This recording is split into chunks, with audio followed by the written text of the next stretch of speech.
Abra sua Bíblia, livro de Atos dos Apóstolos, capítulo de número 19, versículo de número 13 e 16, para nossa meditação nesta noite, em nome de Jesus.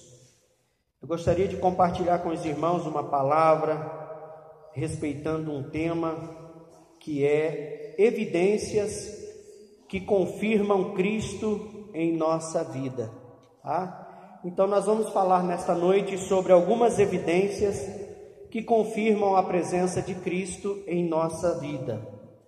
Atos dos Apóstolos, capítulo 19, versículo de número 13 a seguir diz assim: E alguns dos exorcistas judeus ambulantes tentavam invocar o nome do Senhor Jesus sobre os que tinham espíritos malignos, dizendo: Esconjuro-vos por Jesus, a quem Paulo prega. Versículo 14: Os que faziam isto eram 7 filhos de Seva, judeu principal dos sacerdotes. Respondendo, porém, o espírito maligno disse: Conheço a Jesus, e bem sei quem é Paulo, mas vós quem sois?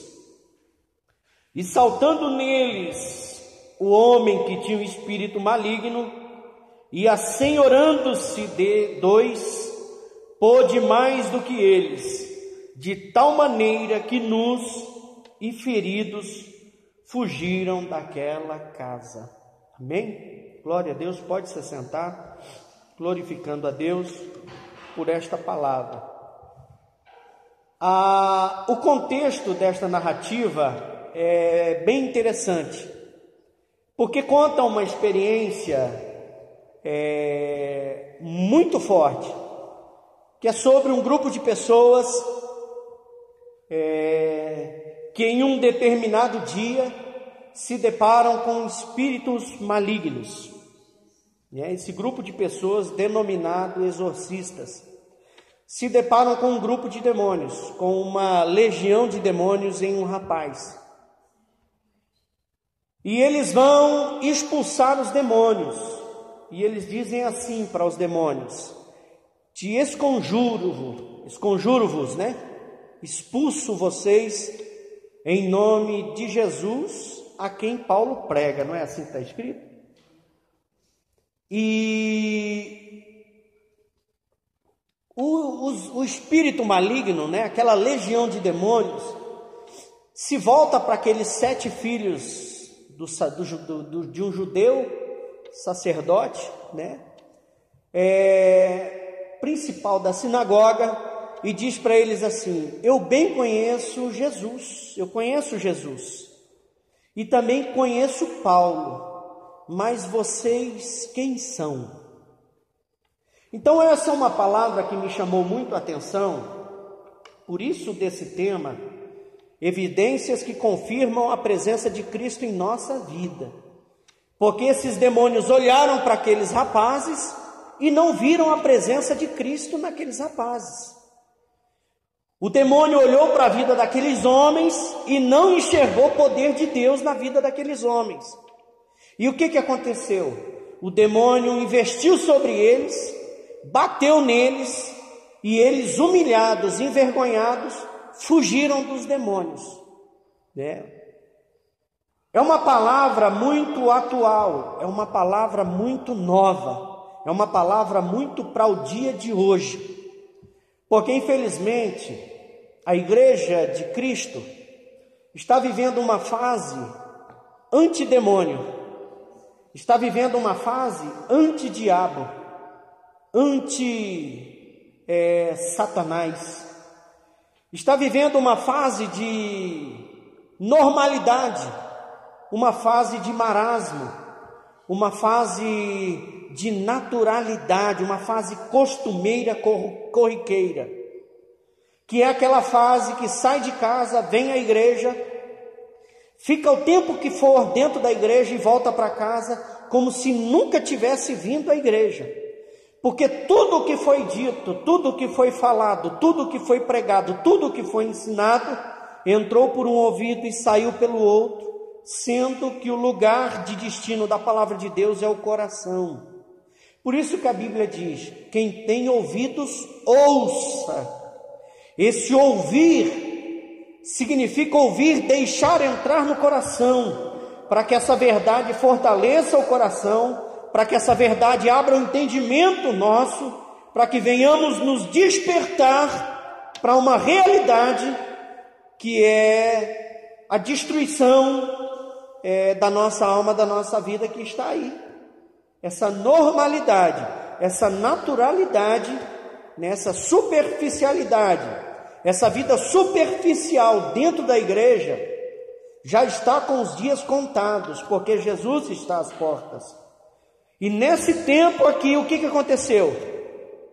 Esses homens que foram expulsar esses demônios, viviam uma vida de superficialidade.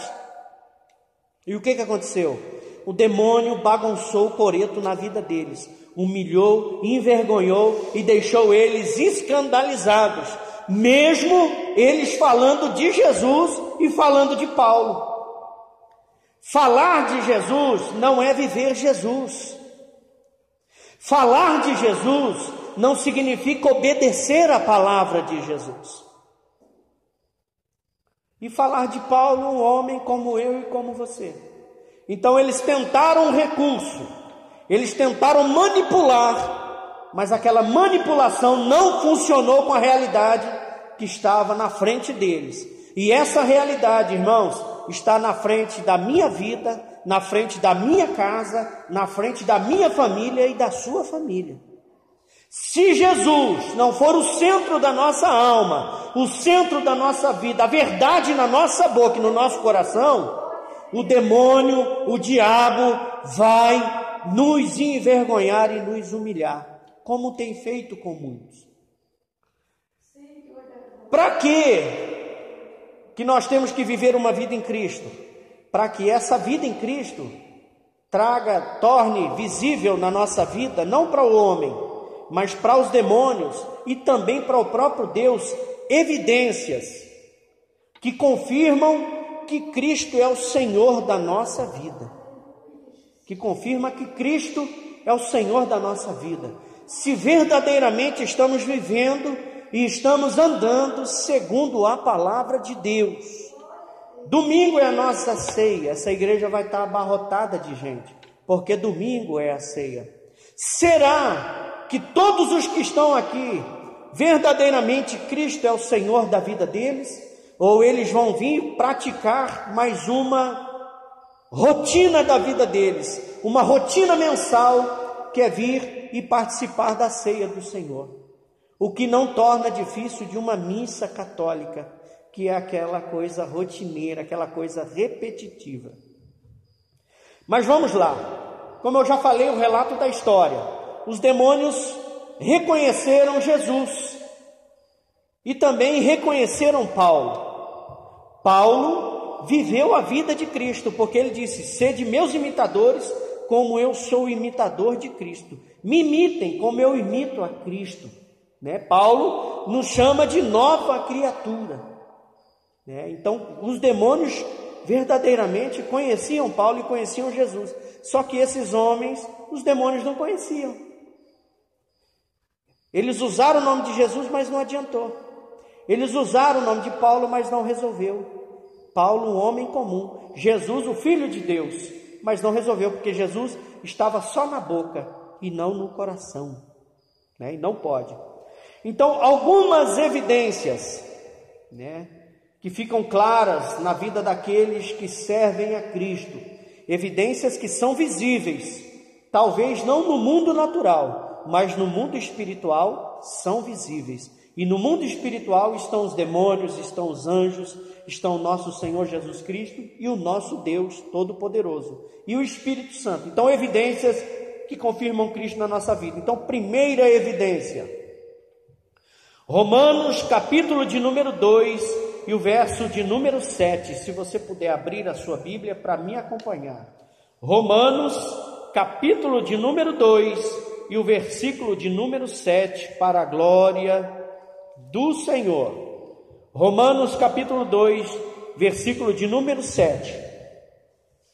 Está escrito assim, a saber, a vida eterna aos que, com perseverança em fazer bem, procuram glória e honra e incorrupção. Então, primeira evidência clara na vida daquele que tem Cristo na sua vida é a perseverança, né? É aquela coisa, é aquela atitude, é aquela ação minha e tua diante de todas as adversidades, diante de todos os problemas, diante de tudo o que nos acontece, nós continuamos porque somos perseverantes, né? A perseverança, faz parte da perseverança a renúncia. Renúncia significa deixar, rejeitar, parar de fazer. A renúncia faz parte de uma vida de perseverança. Eu vou perseverar em seguir a Cristo, renunciando à minha vontade. Faz parte da perseverança também o arrependimento. Faz parte da perseverança o arrependimento. Eu estou na igreja não por medo, eu estou na igreja não por aquilo que Deus pode fazer na minha vida. Eu não estou na igreja por aquilo que Deus tem para me dar. Eu estou na igreja porque eu me arrependi, reconhecendo os meus pecados, e sei que Cristo é poderoso para mudar a minha vida, e existe uma cidade eterna preparada para mim. É por isso que eu estou na igreja. Não é por aquilo que Deus tem, mas pelo que Ele é, por aquilo que Ele significa para mim. Quando fala de arrependimento, nós temos que entender: arrependimento não é remorso. Remorso é aquele sentimento momentâneo. Eu errei, me arrependi, chorei, porém continuo cometendo o mesmo pecado.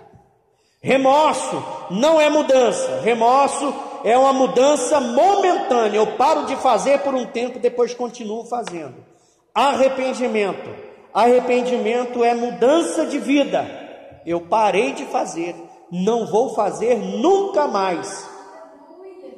Arrependimento é quando eu reconheço a minha natureza, quando eu reconheço o meu temperamento, quando eu reconheço o quão miserável eu sou, e diante de Deus eu me disponho com a minha pouca força a mudar de vida, mudar de atitude, mudar os meus passos, mudar minhas palavras, mudar o meu jeito de ver, para viver a novidade de vida que tem em Cristo. Faz parte da perseverança também a conversão. O que é conversão? Conversão é mudar de direção.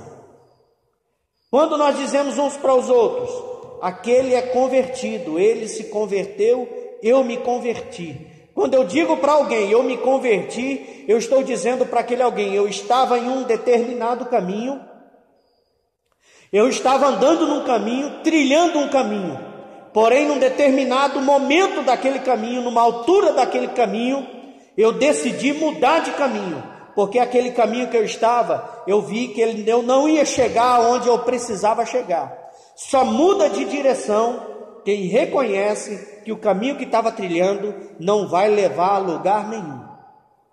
Por isso que nós dizemos que nos convertemos em Cristo Jesus.